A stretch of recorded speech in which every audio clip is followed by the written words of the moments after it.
Welcome, everybody, to the Investors Podcast 2.0 Wealth Mindset, where we dive into the minds of the successful real estate entrepreneur to uncover the tips and tricks that have allowed them to keep moving forward. I am your host, Scott Bauer, and I'm excited that you're here with us. Welcome back, everybody, to another episode of the Investors Podcast. Of course, I am your host, Scott Bauer. Today, we got Nick Baldo with us. Nick, how are you? I'm doing awesome. Thanks for having me. And I'm excited to have you here. I think we're going to dive into some cool stuff. I'm going to go ahead and let you kind of hold the mic, give the listeners a little bit more about your background, what got you here today, and what you're focused on now. Absolutely. Thanks, Scott. So, I started investing in real estate 2014. I was working for IBM at the time. So I got out of college. I started working as a consultant with IBM. I was working on process improvement, supply chain, all that stuff. But I hated the corporate grind.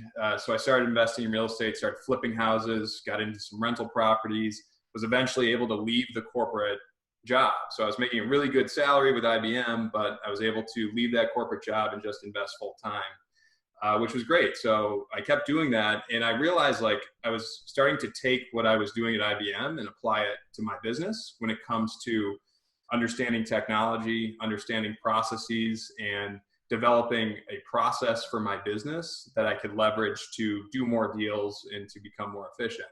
And so as I started doing that, I was solving a lot of my own problems, and I started making videos about how I did it, what software I was using, what techniques I was using, and I just started kind of publishing stuff. And then that kind of took its own evolution where I have this, it started as a blog, as a YouTube channel called Income Digs, and now that's really my main business, where I teach mostly real estate entrepreneurs how to use and leverage technology to grow and scale their businesses. So that takes the form of coaching and webinars and workshops, as well as online courses. So that's what I'm doing now. And I work with real estate investors every single day from all over the country and all different strategies. So let's back up a little bit. Working for IBM is that's a certain type of personality that can work there. Somebody that's very green, if I'm putting a color to it. Would you agree with that? Yeah, absolutely. Yeah, I mean, especially fresh out of college, undergrad business degree, right? So I'm getting into the boardroom with these Fortune 100 companies. I'm the low guy on the totem pole, trying to make all these presentations to all these really important people. So it was pretty big awakening to start. Yeah, for sure. Sure. But what about, how did you have to shift your mind to think differently when you're talking about leaving IBM? Because I'm sure it was a great salary, full benefits, safe, secure. I mean, how did that happen? Yeah, well, it's probably what drives most entrepreneurs is it's it's such a good job and it's safe, but there's so much, it's such a big company. There's so much bureaucracy that, am I reaching my full potential in this big corporate world? To get a promotion at IBM, you have to fill out a 30-page document of why you deserve it. And it's this just can't be the right way. So I just thought there was untapped potential. I wanted to be my own boss because I thought that I could just add a lot more to my life and to the world. So that was kind of the shift. It didn't take long for me to get that in my head pretty early. And then I just, a ton of reading. You start going through the Think and Grow Rich, the Napoleon Hill stuff, the Tim Ferriss stuff, and then it just builds on itself. And then it's like a gigantic wave that it's not going to be stopped. Now it's just a matter of time. And then, working together with my wife and trying to figure out financially when we could do that, we established, here's the date, we're going to hit it. And, she gave me an ultimatum as far as you better make this much money up in this amount of time or else, you're going back. And thankfully I met that goal and we're all good. So, how did that feel on the day that you quit IBM? You said, and how did you choose flipping houses, to go into? Because that's a daunting task for a lot of people, man. It's not it's a simple thing, especially if you don't know what you're doing. Do you have a background? Yeah. Or do you have somebody to help you learn or teach you? Well, I was able to do it part-time before I left. So I was able to dabble in it a little bit, which certainly helped. It would have been crazy, and I certainly don't recommend anybody quit their job to then start investing because you're going to learn a ton on your first bunch of deals. So that was a good thing, right? I was able to do it part-time. I had a business partner who was kind of boots on the ground. I was able to do a lot of the online stuff, the marketing, that kind of stuff from afar. So that was great. Did, a good handful of flips and rental properties, probably in the teens or so, to know, okay, we know how to make profit. We know how to get the deals. That was huge. Beyond that, it was making sure that you have some kind of metrics. So when I say that, there was kind of an ultimatum from my wife, who was my partner in this, right? It was like, okay, it's not just let's go into this blindly. We know what we're making now. We know what we need to make to sustain ourselves. We know what that runway might look like. So let's set some metrics in place and have some safeguards. You can always go back, right? But at least knowing what we need to hit to see if this is working is extremely essential for any business. Right. Yeah. Your KPIs basically absolutely kind of falling back on, right? And for right. everybody who's listening to this podcast now, at least I hope so, knows what a KPI is, or key performance indicator, basically a judgment of where you are at in your business. That's what you kind of had to put in place. So then how long did it take? You figured out that you could make money. You knew how to find the deal. You know how to make profit.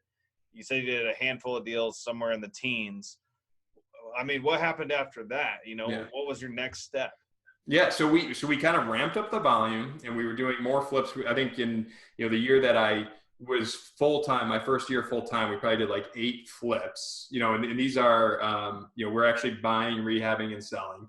Picked up a few more rental properties, and then we also formed a residential remodeling company, and that was a neat little. What that did was ensured consistent cash flow. Okay, it gave us a little bit more of a stable income that we could do all this work that we're doing on our own flips. We could also do for residential remodeling. So that was a nice way to diversify a little bit, and that just meant that increased our revenue to a point where we felt good about the business is sustaining itself. Now we can look to grow, hiring employees, investing in systems, and that's about the time where I started like, okay, we're investing in these systems and these processes. We're figuring it out for our own business. And I started to kind of teach that stuff with Income Digs as well. So, I mean, that's a lot of people talk about, in order to really go far, you have to be very focused on the one thing you're good at, not get sidetracked with other things. If you're saying you bolted on a construction company, that's a whole nother company, right? That's a whole nother, that's a whole nother P&L to look at every single month. That's a whole nother beast to go after. So how did you have to change the way that you thought at the time? And is that business still in place now? Yeah, we do more of that than we do investing right now. Yeah. So it is a completely different beast. The biggest difference being that you have a customer, when we're flipping our own houses and it's time to pick out the cabinets and the countertop, you're picking the same thing every single time, right? At least you should be getting into that routine, right? Where you have that set of materials. With a customer, you're meeting with designers, you're going back and forth on all that. So it's a completely different animal. What we found, though, is that we were kind of doing higher end flips. And that was a result of, my business partner, the carpenter. He's just like too good to not do a high end flip. So we found that it was getting potentially harder as he was getting better. It was getting harder to find money-making deals with his, making his time for money valuable. Sure. And so we thought, well, there's people that really want to pay for that high-end work. So we got into that business. It is completely different. It is something that was a fun challenge, and it still is. But again, it's kind of that diversifying where, by the way, I'm in Buffalo, New York. So when we talk about flipping houses, it's not like it's San Diego. It's not like it's Phoenix. Like the spreads just aren't there. And that's one of those naive things that we didn't really realize. And so like sometimes in different markets, you might not have enough of a margin, enough of a revenue spread to just go on that one path. And so we kind of spread it out where we can take advantage of all these different nuances within the market. So that worked for me. And it was honestly a little bit of a fun tangent we went on, and it ended up being our main focus today. So, and I think just from thinking about that, from you flipping houses to you now providing a service to flip houses, you lose some liability, I think, right? Because the ticket doesn't end with you. If you flip a house, then you go to put it on the market and it doesn't sell, you're not stuck. You're right. Instead going in there, you're the one that's going to remodel the house for somebody, for a client of yours. And then, if at the end of the day, they go to try to sell it and they can't sell it for the price they're looking for, that's not on you. You did your job, you got paid, you got out of it. So you lose some liability there, right? Absolutely. Yeah. Yeah. And like, there's not the barrier of closing on the deal itself, right? For us to close a deal on a residential remodel, it's a simple sheet of paper contract, 10% down, and we go. So yeah, you're completely right. We limit the risk in that regard. We also just limit the barrier to get the project going and underway and to get revenue in the door. Now, the other thing I know about New York is it is an attorney state, right? You're not a title state. Therefore, Right. your closing process is quite a bit different than somewhere like Phoenix here. Absolutely. And so, and you're probably, I don't know, I've never flipped anything in New York, the state of New York at all. I know nothing really about that. Anything with an attorney, I have to go through an attorney to get the deal done. I kind of stay away from just because I'm familiar with it. Is the process longer? Like Absolutely. For you to close a deal? Yep. Even on a cash deal with no strings attached, like you'd be really lucky to close within 30 days would be an ideal target. Like you're not going to do much better than that. If there's a mortgage attached to it, it's 60 almost every time. So yeah, you're right. And that was one of those things, when we started out, you learn from either TV or you're on Bigger Pockets, you're learning about all these people closing in 7 days. You're like, why can't I do that? It's like, oh, it's because we're in New York State. But yeah, you're right. There's certain things you need to think about within your market that make different techniques and different strategies more or less attractive. Absolutely, there is. And so for you now, being in the position that you're in as a service provider, basically for these investors out there, maybe they're homeowners or maybe both, but when the deal is done, you're getting paid. You don't have to wait for it to close in order to get paid. Is that true? Or do you Absolutely right. Yeah. And I would say mostly homeowners, some investors as well, but that's right. Yeah. The work is done for the contract. We need to get paid and then we're out the door. And, we're able to bring that experience in flipping houses when customers are asking, like, I don't know if this is a good investment or not. We're able to have that conversation about, kitchens, garages, bathrooms, how important that type of stuff is. And I think that's a huge value add to just like your standard run of the mill contractor who just says, that's not for me to decide. I'll just do the work. So it's a nice benefit to be able to have that conversation. So let's talk about the pivot that you had to do there, and kind of how long ago have you been strictly doing the service side of things? It was probably 2.5 years ago that we kind of went full on with that business. So you made a pivot there into that space, and then you've made another pivot as well, which is what Income Digs is, right? Yeah, that's right. Yeah, it's not that I can't stay in one place at a time, but everything kind of evolves, right? And it's really just about like, I was learning so much for my own businesses when it came to technology and processes and software. And I was scratching my own itch and like solving so many big problems that I like had to get it out of my head. So I started just recording my screen and showing like, here's how I made a property management system in Podio, or here's how I set up my QuickBooks for rental properties or for flips. And people were like, this is great content. Can we have more? And so I just started doing more and more of it. And I found that like, that's probably my true passion in life, is to teach people and teach business owners how to do this stuff. And so that I can't stop that now. So that train is rolling and I have those two businesses. It's still running. The construction business is still running, but Income Digs is like my absolute true passion. I'm working with investors every day to help them in their businesses. And so how do you 10X that model? So I understand you enjoy doing it more, but what is the path of progress for that? How do you continue to thrive in that? And what does the business model look like? Because once again, it's another shift. You had to make another pivot, right? So right. Yeah. Well, ultimately what I am trying to do is to get in front of as many entrepreneurs and business owners as possible at scale. So that starts out at a pretty non-scalable level, being mostly one-on-one coaching, right? Not scalable at all. I'm meeting one-on-one for hourly consultations, or maybe I'm doing custom Podio builds or something like that. And it is not scalable. It's good to get revenue in the door, to get experience. I'm certainly doing my job of helping entrepreneurs, but I'm helping kind of one at a time or a few at a time.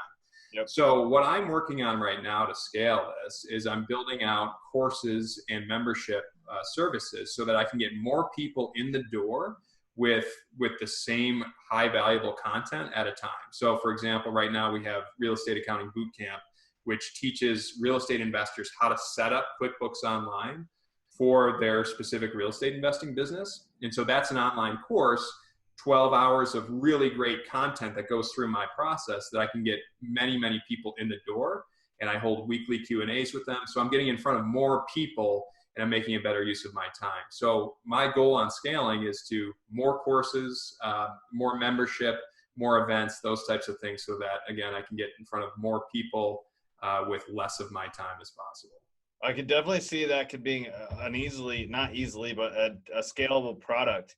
A thought, and you may or may not be doing this, but what if you got in touch with QuickBooks Online and made some sort of agreement with them where you package it together, or somewhere where you can grab a spiff off of their monthly membership on QuickBooks Online?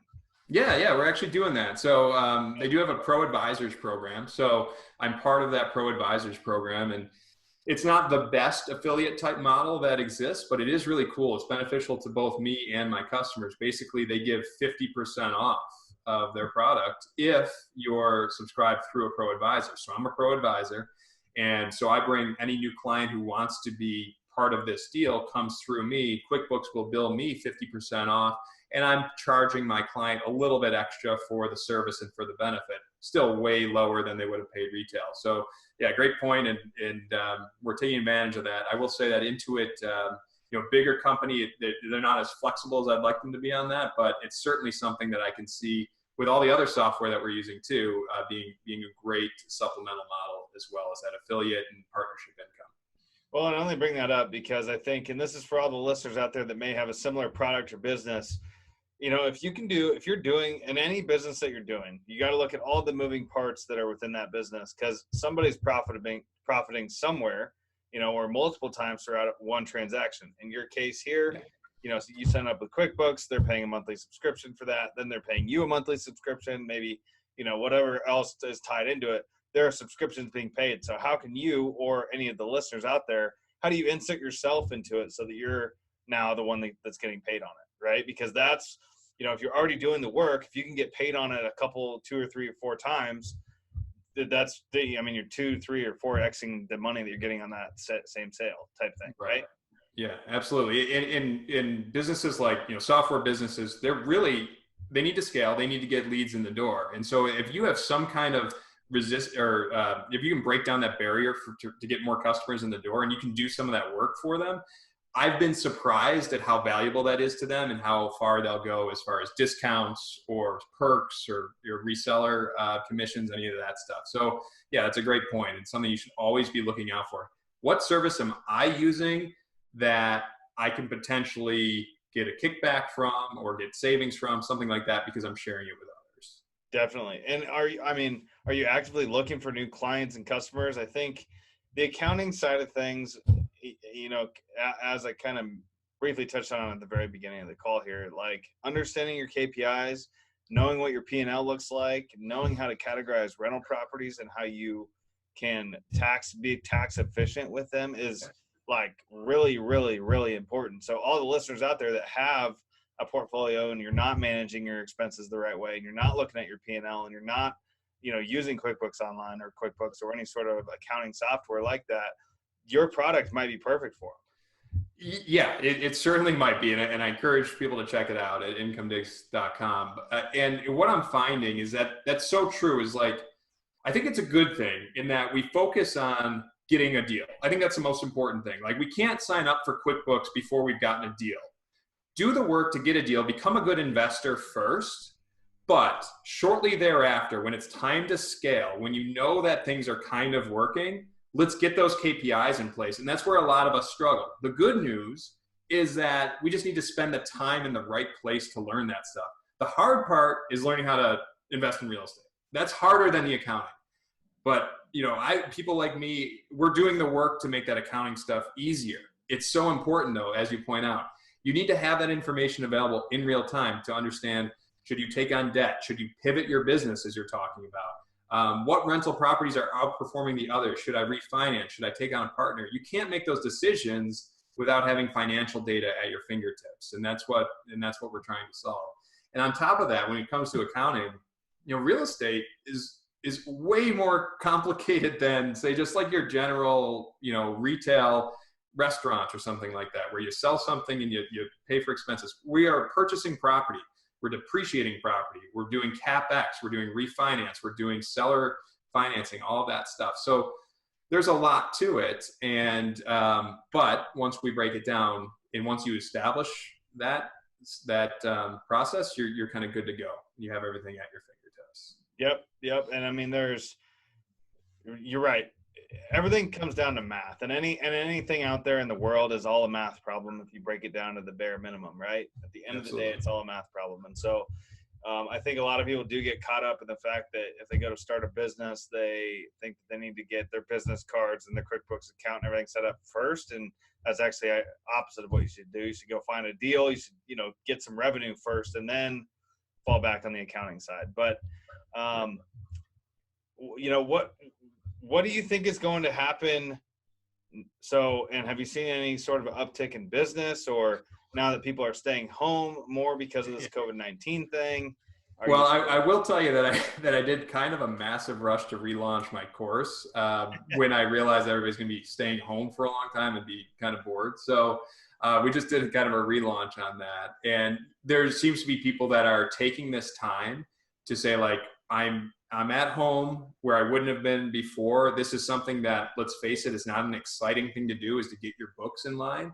And so I am seeing a lot of interest just in these last few weeks of like, now's the time, let's do it, which I love. Like, let's try to find whatever silver lining we can find in this horrible situation. Maybe it's time to kind of reset the pins in our business and figure out what our strategies look like, what our processes look like, what our accounting looks like. So yeah, I'm seeing a little bit of that happening right now with QuickBooks specifically, and actually a lot of the Podio stuff too, which I do. That's probably the next biggest part of my business is Podio. And there's people like saying, I have a Podio system. I know it's not working for me. Let's take the time now to kind of get it set up the right way. So that's a good, again, silver lining here. Well, and I think that's for all the business owners that are out there right now. If your business is closed down, or if you're in something, you have some downtime.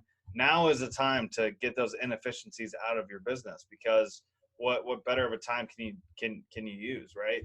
Up until now, we've been running, and it's been hard to take the time to sit back and take a breather and say, okay, this, and this I've been dealing with, or I've been struggling with. I need to fix them. I haven't had time before. Well, now I do. So I encourage all the listeners out there that maybe have, I put a podcast episode out there a few weeks ago just on what to do to prepare and what you can do during this time. And that's one of the things, is just, making sure you get the inefficiencies out of your business. So I encourage everybody to do so. So what's next for you? How do you grow, and how can we help you as a podcast community? Is there anything I can do to help? Yeah, great question. Well, like I said, my goal right now is to get in front of as many investors, entrepreneurs, real estate professionals as possible. So to the degree that the podcast can help me do that, that is great. Like I said, this is a passion of mine. I love teaching. I've found that I'm pretty good at it. So what I'm trying to do is, it's kind of like there's not enough time in the day to make all the courses that are in my head. I have so many ideas for courses that I want to do, and I'm just trying to prioritize them. And Podio's next, by the way. So Podio's coming. We have one on Asana coming. We have Basecamp. All that's coming. So I got to take the time to get those courses out.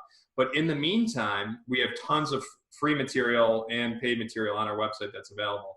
I would say that what's next for me is I want to take this business and really invest in just a structured approach to the media library, which is going to be the buildup of courses, as well as sectioned membership areas within the site. So what I mean by sectioned is like, the different software that you're interested in, you're going to have access to that type of part of the membership site where, I'm meeting with everybody who's in there, and then you can kind of get all of the free access. You can get paid materials, and it's all specified to what you're interested in. So that's kind of where I see the business going. There's software right now, a year from now, there's going to be software out there that you and I don't even know exists, right? That is probably going to make it on my list to do a course on. So that's what's kind of exciting, is that it's always changing. So, there'll always be new stuff for me to learn and to help teach to other entrepreneurs. So basically, if you're an investor listening to this podcast, you have issues. I mean, a lot of people don't even know what Asana is. They don't understand if you don't know what QuickBooks is, you should really take a look at that. But, there's all these different systems that are out there. that are communications for different businesses that can allow you to utilize technology to grow your business, right? And they're tricky to learn. I mean, I used Asana for a little bit. An old assistant of mine used it, and it was kind of a bolt-on to something else we were doing. And I don't know, I didn't really understand how it works. She used it the majority of the time, and it might be a really great tool. So you can provide that value for them. Yeah, and part of what I'm finding I'm helping a lot of entrepreneurs with is we all have that shiny object syndrome, and we go down those rabbit holes, right? Yeah. Now I'm guilty of that, but I'm really quick at identifying when to stop and when to realize this may or may not be the right software. So what I tell a lot of my customers or my audience is that let me go down the rabbit hole for you and save you the time and the energy and the money of investing in all this. And I'll tell you the answer. You tell me what you're doing in your business, what you're trying to do, how you like to work, and I can help you identify if that software is going to work, and then how will it work, okay? Because we can really waste a lot of time going down those rabbit holes, and I know I've been there. Let me do that work for you, and then you can spend less time doing that, more time getting deals. Yeah, that's really a great point. So all you listeners out there that are thinking about doing something like that, or maybe need some help in some software part of your business, reach out to Nick. Let him go down the rabbit hole of figuring out how to best serve you, so you don't have to do that. Well, because in every technology out there, doesn't matter what it is, like it's a rabbit hole for sure. If you really want to understand how it all works, you got to go through all of it, and it can take a lot of time, right? So yeah, absolutely, yeah. That's a great point, and that's kind of one of those like I have my Q&As for people that are in the course for Real Estate Accounting Bootcamp. We'll do a weekly Q&A where they come and ask questions, and some of the questions are asked on the spot or ahead of time. Some are asked on the spot, and I'm there sharing my screen. I got to answer that question. I love that because I don't know what question's coming, and they're like, hey, I'm trying to do this. I have this business transferring money between this and this, and we just knock it out on the call. That's my favorite type of teaching, is we're going into the nuances of your specific business, and we're solving that problem right there, getting it done. And that's what I'm doing all the time. And that's kind of what, keeps me going in this route. Do you think that there's going to be, technology is one of those things that exponentially is growing faster than we can imagine it doing. Well, we've been on this call right now. It has grown, right? So, where do you think this is going to change the way that business is being done? Especially with the way COVID-19 is going and all this stay-in home stuff and whatever else out there. What do you think? Right. Yeah. For one, I hope that there'll be less people confused about how to open a Zoom call, because that's been happening. People seem to be used to what Zoom is, but ultimately, I think that the next big jump in technology is going to be the connection of all this into some kind of integrated system. So, right now, most of our businesses probably have many different softwares, kind of lingering around. So I use Podio for this. I use QuickBooks for that.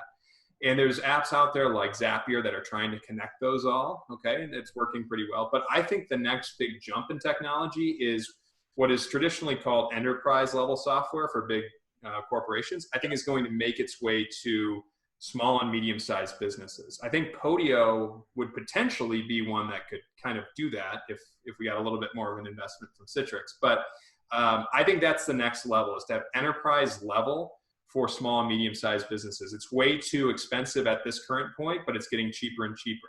So that's, I think, what's coming next. Whether it's going to be a conglomerate of existing technologies or something brand new, I'm not too sure. But ultimately, businesses are going to have everything in one place, which means, unfortunately, probably less people on board when it comes to employees and subcontractors, and ultimately just super high efficiency businesses, which is great for the owner. Yeah, that's what I was going to say. It's just going to become a more efficient, space. I don't know. I think that what we've seen technology do is eliminate the actual physical personnel of companies, right? Right. Whether that's good or bad, I don't know. We'll come to see that. Robots at some point are going to take over. But, I just think that it's moving so quickly that you need to have somebody that knows what they're doing, which is why I think it's great for what you're doing to provide for people, so we can focus on going out there and doing the things we're good at, which is going to get deals, right, in the investment space. Right. Absolutely. And I'll be the first to tell you, like, marketing for flips, I did it and I grinded it out and got it done, but it's just not what I'm born for. Um, there's people like yourself and like, I'm sure many listeners out there who are just way better at that stuff than I am. So it's like, how can we specialize in what we're really great at, leverage our time there? And that's really what is making me so excited that, like, I know I'm going the right route with this teaching, because it's what I'm good at. And like you said, let yourself do the deals while I help with that technology part. With the back end side, I mean, that's not me, and I'm sure a lot of investors listening to this podcast now are the same way. I'm not a tech guy. I mean, I can get it. If I force myself to get into the weeds, I can do it, but it's not fun. I don't enjoy doing it. So I'd rather you do it and I'll do what I'm good at. And then that's a great match. Yeah. Anyways, go ahead. What were you going to say?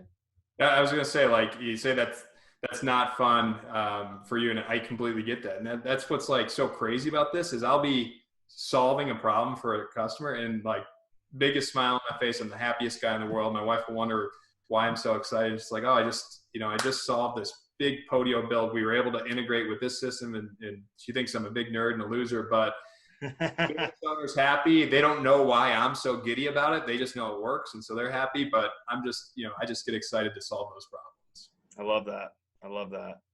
Well, Nick, I mean, we definitely shared a lot today about what's going on with income digs and just how you're kind of integrating technology into people's business and how you can help them do that. Are you ready for a quick lightning round? Sure. Yeah, let's do it. Let's make it happen. All right. So first question is, how important do you feel mindset to be on the success of your business? Yeah, great. So like I said earlier, like, the mindset thing started coming into my head when I started, reading all those books, Napoleon Hill, all that stuff. I feel like our skills, our network, our education, our knowledge, those are all key ingredients. And, like, the mindset's almost like the on-off switch, that if it's on, that enables all that other stuff to go to work for you. And for me, it's the beginning of the day, silence, meditation, journaling, get that mindset going so that I can leverage all of those other things that I work so hard on getting. So essential would be the answer. Yeah, no, great point. Appreciate you sharing that. Essential is an awesome answer on that one. Are you a big reader? Yeah, big time. Okay, so what is the last book that you read? What'd you get from it? Oh, okay. So the last book I read is a book I read all the time, over and over. It's called The War of Art by Steven Pressfield. Okay. Are you familiar with it, or? I'm not. No, I've never heard the word. It's an awesome little book.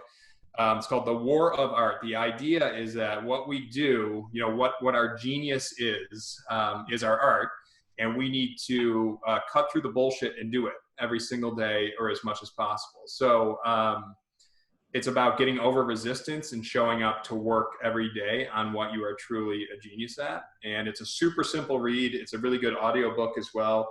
Like I said, I read it or listen to it about twice a year just to kind of reset. The War of Art by Steven Pressfield. Awesome. Thank you for sharing that. Yeah. And actually, yeah, that's just focusing on the one thing and outsourcing the rest, right? I mean, that's absolutely. Gary Keller has a great book called The One Thing that kind of goes over that same type of thing. But appreciate you sharing that. What are you trying to learn right now? So I'm always, software is pretty much the thing. I'm learning about different software and different processes. Specifically right now, I'm pretty excited about momentum tools for Podio. So for Podio users out there, Momentum is an extension of Podio, specifically their dynamic forms. So I'm really investing a lot of time into that. One of the biggest issues with Podio is the user interface and the constant scrolling.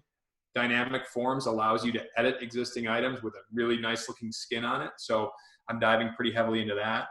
And then on the QuickBooks side, I don't know if people know what Stripe is, but it's a payment processor. I'm working on a joint venture with AutoSync, and they're trying to get, if you can process your rent payments through Stripe, we'll automatically bring it to QuickBooks with the right tenant and with the right property. So we're alleviating a disconnect between your payment processor and QuickBooks. So those are two specifics that I'm really cranking into these days.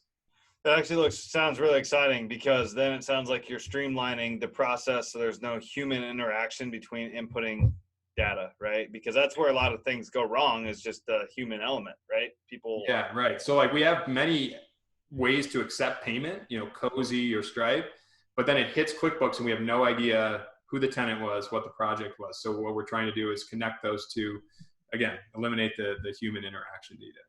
Absolutely. Next question has to do with, I mean, you pretty much answered it, but what is your superpower and how do you utilize that in a day-to-day operation? Yeah, certainly it's teaching business owners and entrepreneurs about software, about processes, and how to be efficient with that. And so that's really my MO every single day when I come to work in my home office for Income Digs. I love it. It's a great thing. How do you like to get back? With all the, it's very important to give back. How do you like to do so? Yeah, well, what I like to do is like randomly just do stuff for free. And so what I mean is like somebody will email me about, I'm having this problem. Maybe it's QuickBooks or Podio or something. And so typically, we say, okay, here's my calendar, sign up for a paid coaching session. Okay. Sometimes I'll see one come through and maybe I'll have a free half hour and I'll just be like, boom, Zoom link, we'll get on and we'll bang it out. And they'll be like, okay, invoice me. No need. Let's just like solve it. So I love to do that sporadically throughout the week, just to give away some free value here and there. It's so quick and easy sometimes that it's worth my time to make sure people are continuing to move forward. Especially if you're, able to solve the problem right then and there, then you feel really good because you're able to add value, solve somebody's issue, and then you're just done. And it was easy for you, right? So that is. Yeah, and I'm getting a lot out of that too. Like I'm learning like all these different ways people invest in real estate is crazy. Like the different strategies people have. Yeah. It's really exciting to just get on the phone with somebody I haven't met before, and they'll tell me how they're getting into Airbnb, but they're also doing commercial real estate. And so those different strategies are really fun to learn from, and they help me down the road to help others. So. Absolutely. Well, Nick, it's been really good having you on the show, man. I appreciate everything you've shared so far about what you're doing from a technology standpoint and helping people out there to make sure that your business continues to thrive. Where can the listeners find you? So if they want to get involved, in touch, whatever, we'll make sure to add links and everything in the show notes so that people know where to find you. Awesome. Great. Thanks. Yeah. So incomedigs.com. Okay. Check that out. Tons of free resources available. If you're interested in the real estate accounting boot camp, that's on there too. incomedigs.com/REAB. If you want to get in touch, email me directly, nick@incomedigs.com. I love to get emails and to respond to them. I get, I probably go through 30 or 40 per day. And I take my time and reply to every single one individually. So that'd be great. It's good stuff that you're doing out there, man. I mean, I think about all the technology challenges that I've had and continue to have and will continue to have as time goes on.